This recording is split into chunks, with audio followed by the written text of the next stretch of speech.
For nearly 4 months, the Louvre Museum was entirely closed. Today, it finally reopened its doors.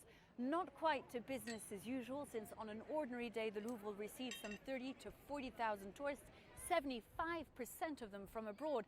Today, for its big reopening, there were just 7,400 visitors. The result of the fact that the museum had to put in place a special system where you had to book and prepay your entrance online. Also inside, in order to make sure that there was never a crowd too great in front of any of the works of the museum, a special one-way system was put in place to monitor the flow of traffic, meaning that this was really the perfect time to come and feast your eyes on works like the Mona Lisa, and another sign that France is slowly getting back to something like what it was.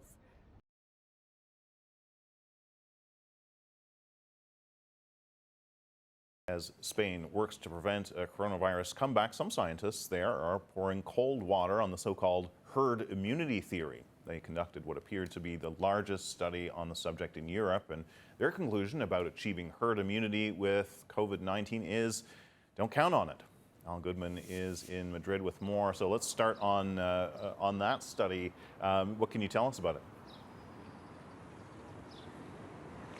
Hi, Kim. Well, this was 61,000 participants across the nation, a representative sample, the Spanish authorities say, and only 5% had coronavirus antibodies. That is to say, some contact with the virus. That is to say, theoretically, some immunity. But that also means that 95% did not have any contact. So the Spanish study, which was published in the prestigious medical journal, The Lancet, this day, comes out and says that Spain is very far away from this so-called herd mentality. The only way you would get there, the study says, is if you were willing to accept what they call the collateral damage of many, many, many more deaths, more than the 28,000 already in this country due to the coronavirus. Now, The Lancet published a companion piece, a commentary by two virus experts from Geneva who said basically that herd mentality, herd immunity is unachievable.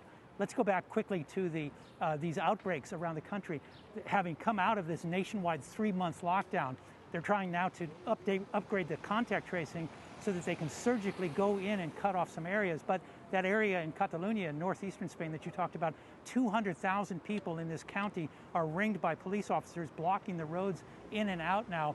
That started with seasonal farm workers, about 500 cases there now, with 200,000 people locked down. In the northwest of Spain, along the Atlantic Ocean, those villages in Galicia, the people in the bars, more than 100 cases there, but 70,000 people locked down. So that's the kind of measures that the Spanish regional authorities now, following the lead of the Spanish national government, have been taking to try to lock down this and prevent any renewed widespread outbreaks.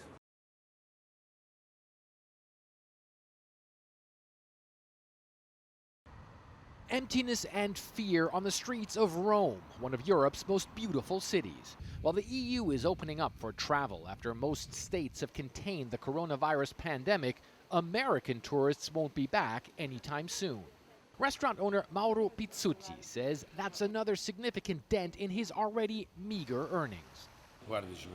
We are very concerned, he says. We live off of this. I wouldn't know if it's right or wrong, but I would have preferred for the borders to be opened because we're on the ropes. It's not just Italy. France is one of the most popular destinations for American tourists in Europe. According to the country's tourism authority, around 4.5 million Americans came here in 2018, spending almost $4 billion in France, much of it in Paris. The head of the city's tourism authority tells CNN. US is very important for Paris in terms of tourism. American people spend about $2 billion actually, so that's a huge loss for Paris for the moment. But the EU has decided to continue to ban U.S. citizens from coming to the European Union, excluding the United States from a list of nations from which the EU will allow travelers back in. As the Trump administration struggles with skyrocketing cases of coronavirus in parts of the United States, while the president rejects public health measures like wearing a mask. While the EU is keen to jumpstart its ailing tourism sector, officials both here in Brussels and in the member states say the continent needs to be careful when opening up. The last thing Europe needs is another spike in coronavirus infections and possibly another lockdown. European Union officials have long been saying they will place public health above economic motivations when bringing their economies back up to speed. The most important thing is to protect the protection of public health This is the most important priority for the EU and its member states. And that means as Rome's streets start filling with travelers once again, restaurant managers like Mauro Pizzuti will have to wait till the U.S. gets the pandemic under control for Americans to return. Fred Pleitgen, CNN, Brussels.